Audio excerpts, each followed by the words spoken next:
plans for my life coming out of college. I'm gonna work in a really big church right off the bat, and do kind of this, church production thing that was at the time. Had a couple different job offers for some full-time roles and stuff. I was like, all right, cool, thanks God, we got this together. And then Jeff calls me. I had grown up here, got to go off to school. Jeff calls me and says, hey, I know you're graduating. I'm sure this is like nothing you're interested in. I've got this like 25-hour, week job. 10 hours of it's graphic design. I don't even know if you do that. It's something that just help make some services happen. That's something you'd be interested in. I was like, I don't know, maybe. Like, try to be nice, And I go, well, like, do you ever see that going full time? He goes, well, and I make him relive these words every day. He goes, well, I don't really see how production could ever be any sort of like full-time role at a church. And now we've got like 3 people on staff doing that. But yeah, so came on staff, just really felt like kind of God got a hold of me. I was like, this is what you gotta do. So came on staff, and at the time, we had like 1 laptop running ProPresenter, and everything you see today didn't exist. So at that time, there was no lighting, our stage was carpeted, white walls. The team was, I think, 4 or 5 people when I came on staff. We weren't live streaming, we weren't doing campuses, we weren't doing any of this stuff. And so I say that all to say, like, I have lived all the growth periods, kind of in this, flip over and change in the church, right? It's easy to walk into a room like this, and for me, this is other churches I look at, and I'm like, yeah, like, man, that's so cool that you're doing X, Y, and Z, but that's just so far beyond me. You have nothing you can give me, because you're at such a level that just feels beyond anything I'm dealing with right now. Like, your problems are different than my problems. But that's been a really cool journey to be on, of kind of growing a team and kind of almost changing a church, and all of that. And so within that, there's been a lot of principles that have kind of gotten defined for us. Again, you go from no lights, no streaming, no video cameras. We didn't own a video camera when I came on staff. All of these types of things to now today, what we're doing, and one of the things Jeff says a lot that I love is, the message never changes, but our method does. And so through this process, there's been a lot of things that have been ingrained in us, especially on the production front. So two of the big statements we talk about a lot is production captures stories. It doesn't write a new one. So it's really easy when we're talking about like production stuff, tech guys and girls and all that, of like, oh, cool, they're singing that song, or pastor's preaching that message. But I got my own plans this morning. Like, I want this lighting because I saw it here. I want this background. We're going to use this type of font because I saw a church do that and I thought it was cool. All that, right? How many of us have done something like this? We just walk in and we're like, yeah, I got a plan. Great, not alone.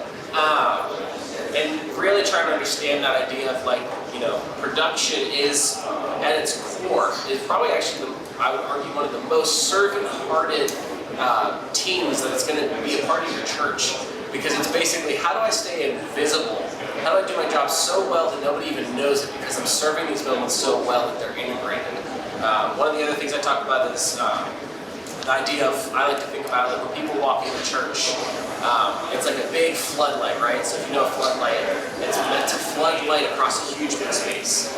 And my goal is that in everything that we're doing, all that we're doing is putting a focus ring in front of it, a lens in front of that, continuing to get it down to this laser pointed beam that ultimately focuses on Jesus. If somebody leaves church and says, wow, what about that lighting? Or man, the mix sounded great. Those are losses for me. Maybe those get said later in the day, and that's, cool, whatever. I hope they walk by and say, wow, Jesus is so great. I've never encountered love like this. These are the things that we as people walk away from church. So with production, that's something that is heavily ingrained. It's like, yeah, that's cool, but why? And really kind of asking that question for ourselves a lot. I think it's really easy. This isn't like a statement on social media or anything like that. I think it's very easy to I'll ask a question first. How many of you how many of you follow a church that isn't the church that you're at on like Instagram or Facebook or any of that? Follow a bunch. Okay, great. How many of you have looked at something that they've done and gone like, oh wow, that's super cool, we should do that? Yeah. Great. Okay. And then this is like what I think is actually so hard about it today. I would actually argue that probably 25 years ago in church, it was easier to serve in church because you didn't know what anybody else was doing. You know, and there's a loss on that side too. But I think it's really easy to get captured in this, idea of like, I saw Elevation do this, or I saw the big church in town do this, or any of that, and try to replicate that in your needs without ever really accomplishing a why. I don't know if this has ever happened to you guys. We've done this in the past, big opener thing or whatever, and we're copying somebody else's thing, all that. And I see it in the moment. I'm like, wow, this was so great. And then like 6 months later, I look at it and I go, why the heck did we do that? Like, not that it wasn't great, but I'm like, that did nothing. We did nothing for this event. Like, we just did this thing. Like, we were into it. Like, okay, cool. Like, I could come up with like generic, like it created energy, but like no like real reasons, right? And so again, this is that entire thing of like in the moment like that, the copy moment there. I've just kind of left the floodlight a floodlight, right? I'm not focusing anything. I'm not focusing anybody. And so these are kind of like two principles that guide us throughout all of our production decisions, and that these things also leak into a lot of what we do on the creative side as well. So what I thought I'd do today is just kind of walk through a couple different areas that we focused in on production, and then it'll leave some time for some Q&A and we can just kind of talk, take questions and all that kind of jazz. So for us, one of the first areas that we're like really focused in on consistently is actually online. We've been streaming online now for probably 6 years, I would say. And so, especially in the past, probably 4 years, online became pretty heavy. It is really kind of the main lens we're looking for. It's really easy to create energy in a room. Creating energy in someone's living room is impossible. It is just the toughest thing in the world. And so some of the things that we're looking for with online is we're looking for, so all the principles we just talked about, but then we're also looking for, recreating engagement.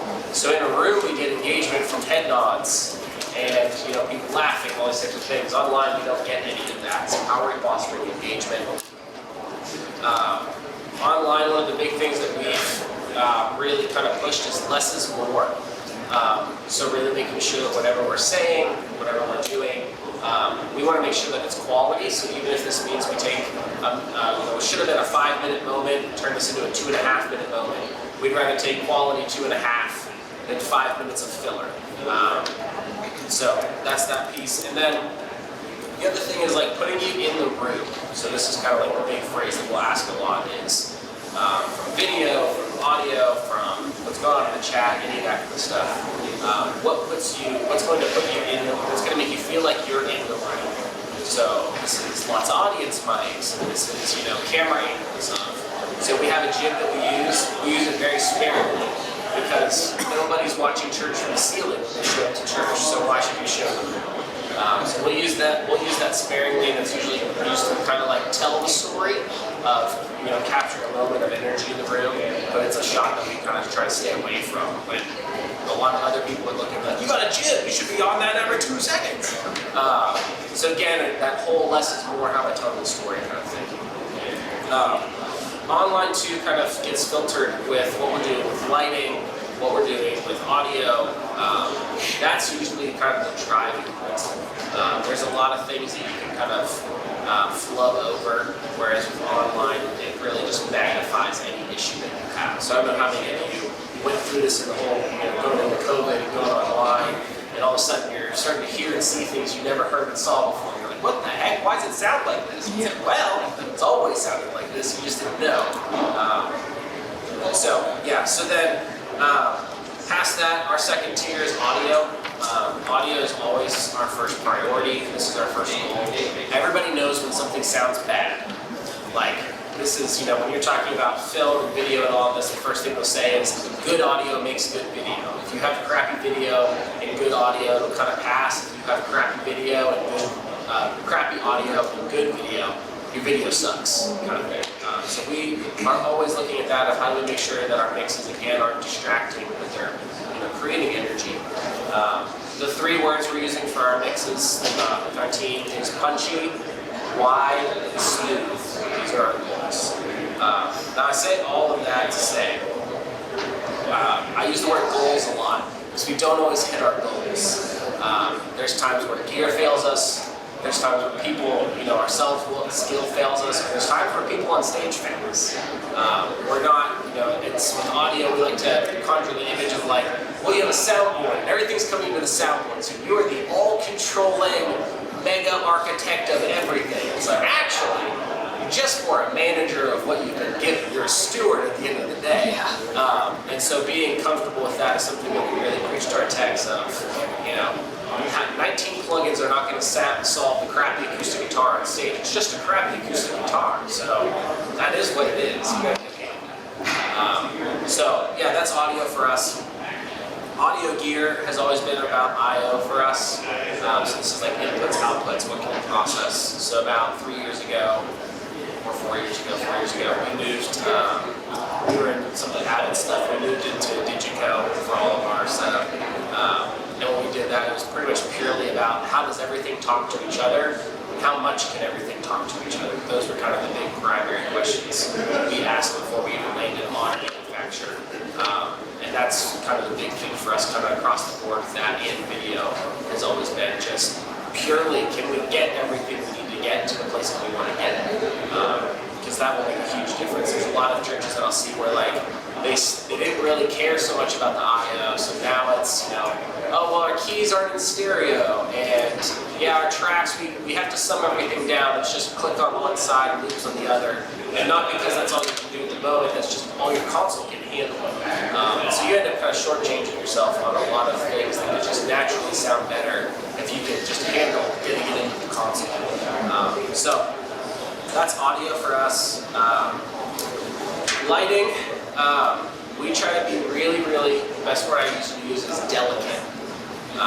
So it doesn't mean at times where, if something's energy is aggressive, we want to match that energy, but we want to be on the delicate side of that.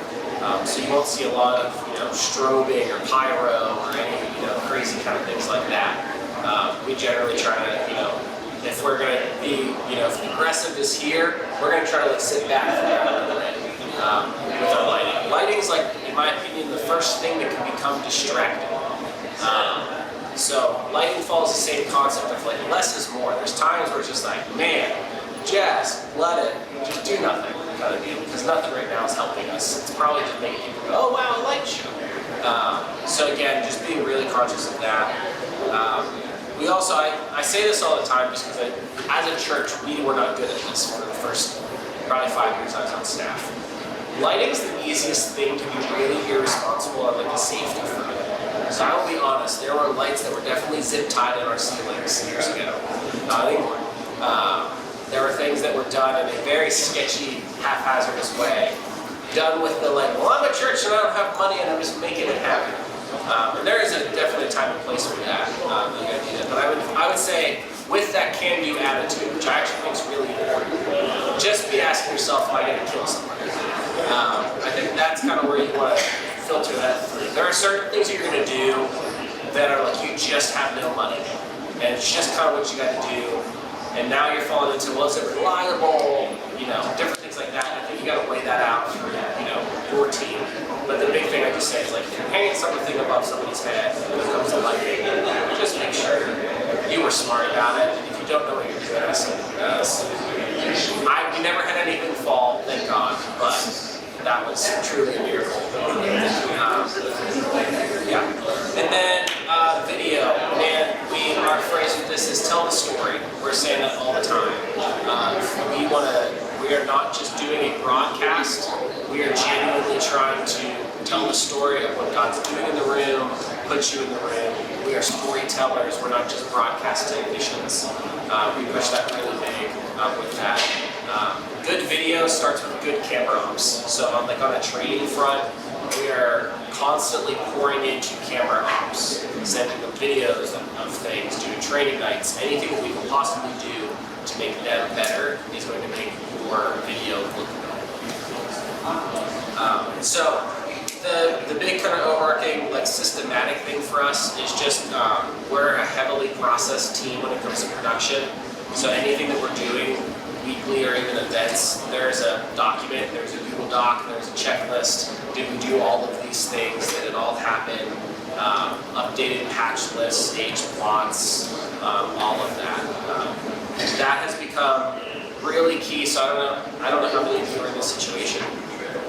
I know for me, so I was the only production dude, and I was like the guy for the first couple years on staff. And the only way I got out of the role of being the guy is when I had figured out how to equip all the other guys. And that's where Google Docs and stage plots and patch sheets and all of that came. And even to this day, we had this happen a couple times this morning. Someone walked up to me and said, do you know such and such a thing? And I said, it's probably in the document. And it annoys them, and I probably had the answer, but I'm always pushing them back to that document. I never want to be the bottleneck of God's trying to do for our church, for a team, any of that. And so really looking at how much of this can I get off of me if I just process this out, if I document it, if I communicate with my team in advance, if there's a plan, all of that. And sometimes the plan is like, there is no plan, get ready to wing it. Kind of thing. So like a lot of this morning is that for us. Very little of this was planned. A lot of the things that are on our production front were probably only started getting discussed about 4 days ago. That for us is wildly uncommon. It was not the plan for the conference for us. We ended up having several members of our team throughout this month since Christmas got COVID. So they were totally out and like just out of commission kind of thing. One person would come back, another person was out, all that kind of stuff. And so for us, we basically about a week ago, I just told everyone like, hey, everything needs done in a way that we can run on the fly and not distract. And the lighting cue you saw today was actually our console crashing, so that was a fun time. That wasn't nobody's fault, but I just say that in the regards of Nate, who's our lighting guy for this event, did not crap the bed. His console crapped the bed. Yeah, so those are the things I want to leave. I know for me, when I go to stuff like this, regardless of the church, like I usually have questions and things, so I want to open it up for some talking.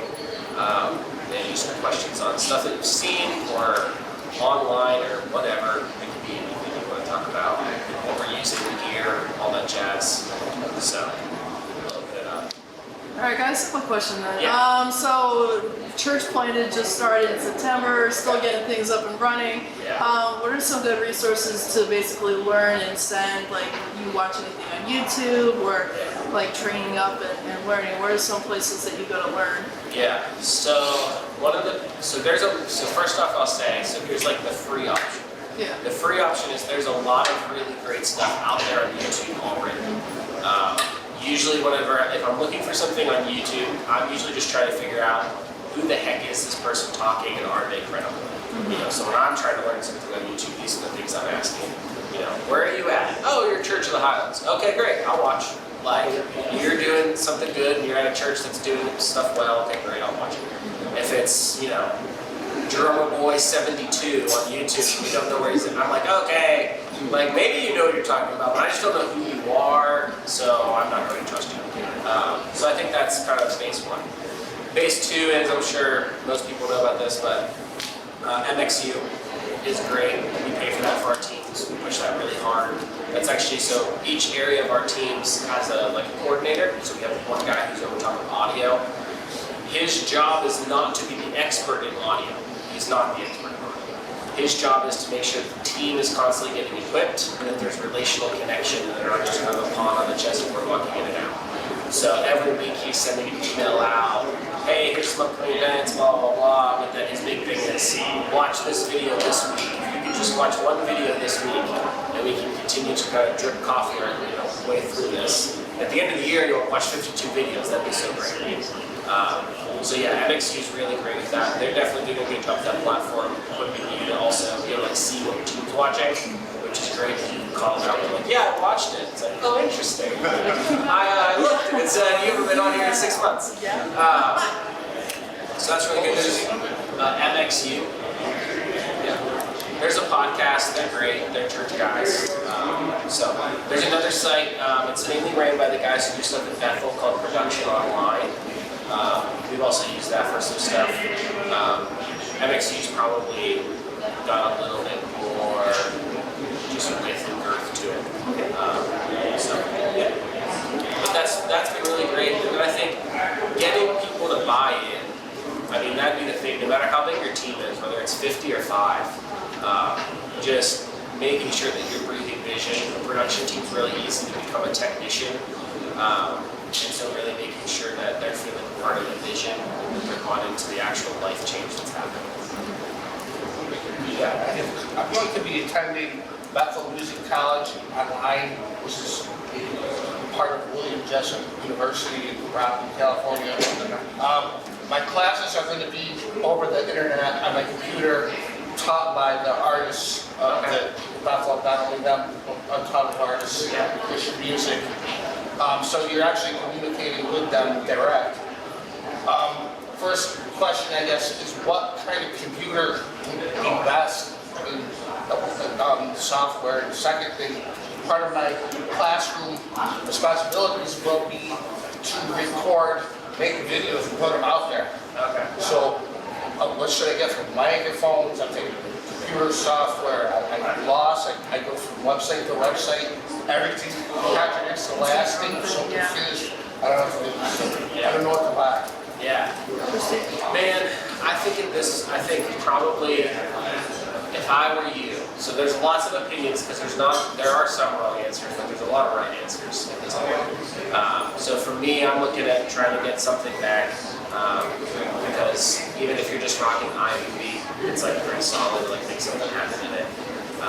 And then as far as like mics, even like Rode, I don't know, somebody else might know what it's called. Rode has like little on-camera microphones, real great, that I know a lot of people use. And then as far as cameras go, man, I would just find anything that doesn't have like a fixed lens on it. So something that, over time you can get nicer lenses for it. That you can start off something like lower end, whether it's going to include that kind of stuff. I don't think you can really go wrong as long as it's like a brand that's reputable. So like Canon or Sony or Nikon or Fuji. How about Apple versus? Yeah. So I'm a Mac fanboy. We are mostly Mac here. There are certain things, depending on what you're doing, that PCs aren't more requirements. But yeah, for content creation, like what you're talking about, I'm a pretty big fan of Mac stuff. Mainly because that community is making stuff for Mac. So there just seems to be a lot more support there. And generally speaking, the Mac stuff usually holds up a little bit better and supports easier. But the PC stuff definitely has closed the gap a lot more. So, yeah. Well, everyone says Mac, everything, the software works. This works with this, works with this, works with this. Whereas I buy a computer, none of the software's fighting which one's going to be the dominant one. Yeah. The go-to software never works. It's always, you have to keep changing things. Yeah. Eventually, you all fail to laugh. Maybe it's just me. But I'm going to go with the Mac. Is there a recording software that's best? So, Macs come with GarageBand, which is great. You can also get Logic. We use that here as well. So those are great.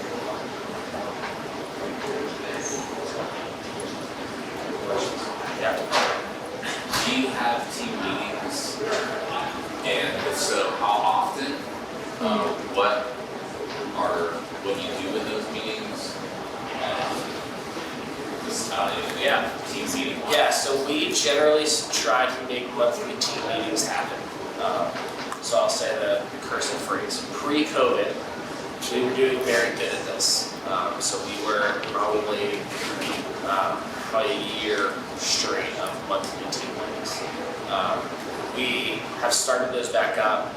We ended up, so church-wise, our model shifted a little bit. So we moved, which I'm thankful for, but we moved away from a lot of like little events throughout weeks and months and stuff. And instead it was like, we're gonna do 4 huge events once a week and then we'll take a break here. And so some months got really loaded with events. And so we're not doing every month right now. We're kind of scheduling it around, okay, if we're gonna do 4 conference level events, like January for us, we've done something every Friday up until now. That has been, massive thing.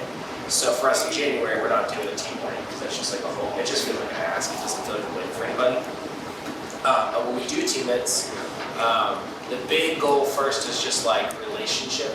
So we've done once before when we're just based on where I feel like the team's at. We've done nothing but like had food and play Jack costumes. And I'll have people be like, this was the best one ever! Just because you get to hang out and talk with people, and there's people maybe you don't serve with regularly, or you just don't talk a lot on the weekends. But people stick around on teams when they are bought into the vision, and they have relational ties that are pulling them to the team. So those are kind of the two visions, the other piece of it, that I'm always trying to make those two things happen in a team night. Because they're just, I think about it like, if you were trying to lasso some huge animal, right? I'm just trying to create as many like ropes on somebody as I can to like keep them in the team. So, when something happens that doesn't go their way, they're not happy with where they're serving or whatever, the thing may be, that there's enough there that it's not the end of the world for them. Usually if you're like, hey man, like yeah, I don't think you're ready for that type of role, and they like flip the lid, normally it's because like they're just living in their bubble. They don't have relational connection. They don't have a team around them. They just feel like I'm just here to do something for me, which is wildly enough, but yeah. So who's at this team? Yeah, so we do certain ones that are just production team nights. That's just the entire production team. And then we'll do other ones that are the entire creative team. So that's going to be production and worship and social and video. But the creative team nights are very structured, so they're probably a little bit more programmed out. Those are usually like every other month. And in those ones, we're doing, we always have food. We start with food because that just makes everybody happy. We'll do like a little bit of vision. Usually this is more celebratory than it is like big change. And then we'll break off into teams for some like hands-on training. For each team that can look a little bit different, but we'll break that down very specifically. So for us, this is like, we'll do worship. Occasionally they'll break off into like band and vocals, and then all the audio guys, and occasionally be like, actually we're gonna do broadcast front of house and monitors. Like we're gonna break it all the way down to 3 people rooms kind of deal. So it just kind of depends on what needs covered in that, for each team and what they're looking at. But those are the nights where those coordinators that I talked about, so like our audio coordinator, those types of nights are where it's like, you better have a plan together here, because we're gonna hand everybody up to you for 30 to 40 minutes. The big rule of thumb I'll say with that is with like on-site training, if you're using an ask to get somebody here on an off night or time or whatever, if the training that you're doing could have happened in a video you sent them or an email, you are going to see people not show back up in 2 minutes. So it's really got to be stuff that's like, here in the room is the only way that what we're talking about can really happen. So with video, it's like put cameras in their hands. Like if they don't have their hands on the stuff, this probably could have happened elsewhere, but not been an accident.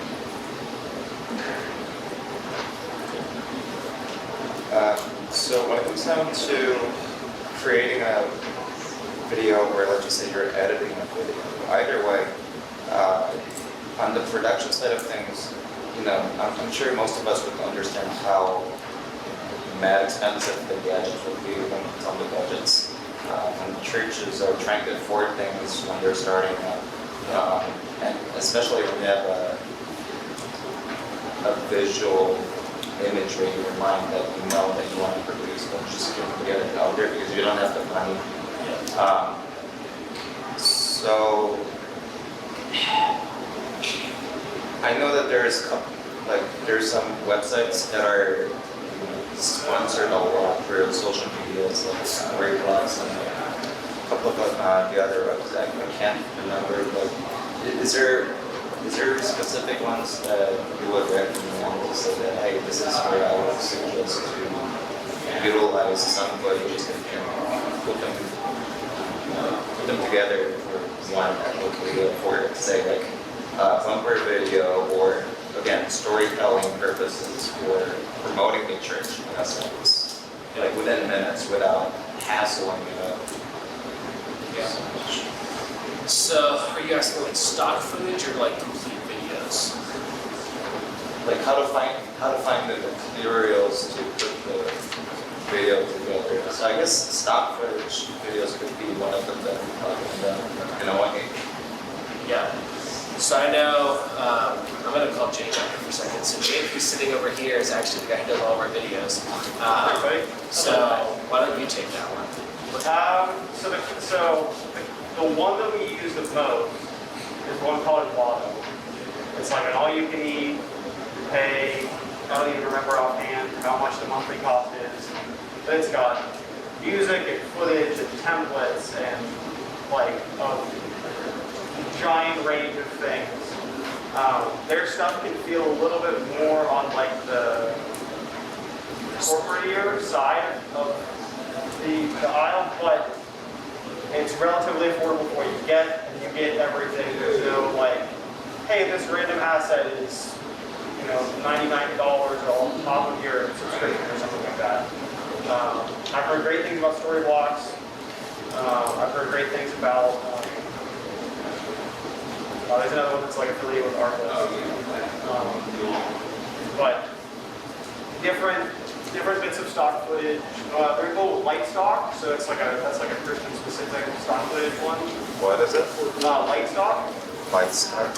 Yeah, they're actually probably a better value now than they used to be. So they used to do like a like token-based system where you pay a monthly cost, you get so many tokens, and then different assets would cost different amounts of tokens. Now it's similar to Envato where you pay $30 a month or whatever, and it's all you can eat. Light stock tends to have really good church specific stuff, so you're looking for really good stuff around Easter or Christmas time. That's when that's gonna really come in for you. And then Envato usually ends up being really good for templates and a lot of 3D assets if you need stuff like that on like a basis for videos. So there's even stuff like that you'll have seen on screen today that started life as an Envato template and was you can go as far or as safe as you want on modifying stuff like that. So I think that's all around. There you go, from the horse's mouth itself. Any other questions? Yeah. How about, you don't have the software, but you get on a website that has the software with your computer, you're paying monthly for that. Is that better to just rent it where you might not be able to afford it otherwise? Yeah, I think in general, I think whatever, so everybody has a budget, whether it's time or money, all of that. So I think at the end of the day, the question for me is, whatever I'm trying to accomplish, so if it's a story or a project, whatever, it's just what do I have at my fingertips to get it done? What can I get it done with? Or use it with cameras and different things like that. But we can make a really good story video using our phone if we really need to. So I think again, it's not letting the gear get in the way of what you want to accomplish. Especially when it comes to when you're talking about making something on your computer. The world's a lot bigger and wider. It's just really how hard do you want to work for it. Easier is obviously better. Yeah. I would go easier if that was the option too. Yeah. Sweet. Got time for one more question? I had a question related to the team meeting. Yeah. How often, you mentioned the hands-on training, how often you're bringing in hands-on training, and is a lot of it done online today, like some people say? Right now I'm finding it hard to find the time to train, camera ops on site. How much time do you put into that, and how often? Yeah, so I think it's probably there's a couple of probably pieces to that. So I'll focus on camera ops because that can be actually I think a little harder. So camera ops first start with when they get onto the team. So for us with different positions, we'll have hey, if you're going to be a camera op on our team, the first time that you serve on the camera, you're going to be on camera 1, which is actually our main follow-up shot. So for us, the reason we do that is because it's the shot that actually has the most objective yeses and nos, rights and wrongs. And so we can easily train somebody. There's a lot of rules on the other cameras. It's a little bit more artistic. So we're talking about artistic boxing, which is a little harder. But with each one of those camera positions when they first come on the team, they're like observing, getting like mentored a little bit by someone who does that really well. And so that, like right off the bat, one-on-one, like during the rehearsal or run through, is probably the most valuable training that happens. And then past that with video, it's mostly all of that's done very digitally, like over email and stuff. So this is simply sending footage out. Sometimes Jake will send something out and it's like, hey, this past week's video cut looked really great. Love when we came out of Cam 4 and Cam 5. Make sure you guys watch this. We'll talk about this at team night. So at team night, they'll use that time to like kind of debrief, why was this really good? And then sometimes they'll be like, okay, well on camera, here's what was great about this. This person's shot that they were doing, they weren't holding so high, they actually dropped down low. Here's what this looked like, how they were avoiding hitting a band member, different things like that. So they'll kind of then diagnose it down a little bit deeper in that team setting. But I think a lot of the video usually comes from like on-site, in the moment training, and how good is that working out. That's usually kind of determines, I think, someone's success. Last question, if you got a minute. Do you onboard young people, like teenagers or even like 10-year-olds or anything like that? How do you I'm interested in learning this and I just want to floor out, like, how do you, I guess, capture that without making it like, oh, you have to buy in, you have to be like this, like, production guru, you know what I mean? Like, how do you, I guess, work with young people on that? Yeah. So I guess I'd first say, like, nobody on our team has ever come in with any sort of production experience. Okay. Maybe outside of like one person down here, but outside of that, 10 years, never had it. Yeah. Right? Every day. Yeah. So yeah, we will. My limit's like middle school. Like you go to these elementary school for me. Okay. With that, I'm usually if they're gonna come on the team, it's great that I met Johnny. But right after I shake Johnny's hand, I'm like, where's your mom at? Exactly, yeah. And if the parent isn't totally bought in on like, man, I really want my kid to do this, then I'm usually very hesitant about it. Okay. And it basically just doesn't happen, quite honestly. And I will say to the parent and the child, like, hey, here's the deal. We'd love to have you on your team. I'd love to pour your student. You're gonna have to be a part of the like calendar process, getting them here, and all of that. We do have like a strike system here. Like 3 strikes, you're out. Is that deal? Especially at that age, it's very easy for them to kind of walk in and goof around, and the whole deal just gets nuts. I don't want to say no to that because so Jake you just met. Jake was the first volunteer recruited 10 years ago when I was on staff. So there's what was that? It's like 8. Yeah. No, he was in middle school. He was in 6th grade. But yeah, so that for me is kind of where, my lines on it. I want to have that, but I want to make sure they're committed. They're taking it seriously. I would say if you're in middle school or high school on our team, there's probably like a higher level of magnification on like, are you like pulling your weight kind of deal. And I want to make sure that my balance is right. So on a recruitment level, if the team's too heavy on the middle school or high schoolers, you're never going to get adults because now it feels like high school AV club. So you gotta balance that with it and just make sure that ratio is right, where it doesn't feel like if you get someone who's an actual full-fledged adult, they don't feel like out of place. So I went through that my first couple of years. You come in as a young guy, you just get people that are younger than you, which by default means they're all 14. And then when you're like, man, I wish I had adults on my team, it's like, oh, well, no one's hanging out 14-year-olds on here, so.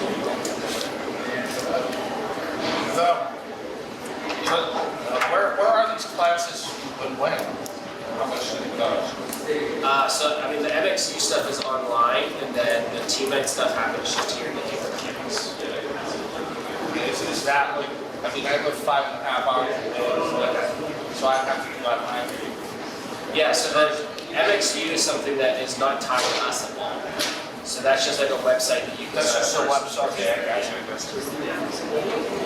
I wish it was. I'd be very rich. So, cool. Awesome. You should do it. Awesome, guys. Well, that is, I think, it for our first breakout. So thank you, Brendon, for that. And, yeah, I think there's about a 5-10 minute break. I'm not sure which, but restrooms are there. And then we'll be back in the auditorium for another worship session, and then we'll just continue on with our afternoon. So thank you, Brendon, and yeah, thanks for being here. Yeah, there you go. Did I catch your audio from all the way over there?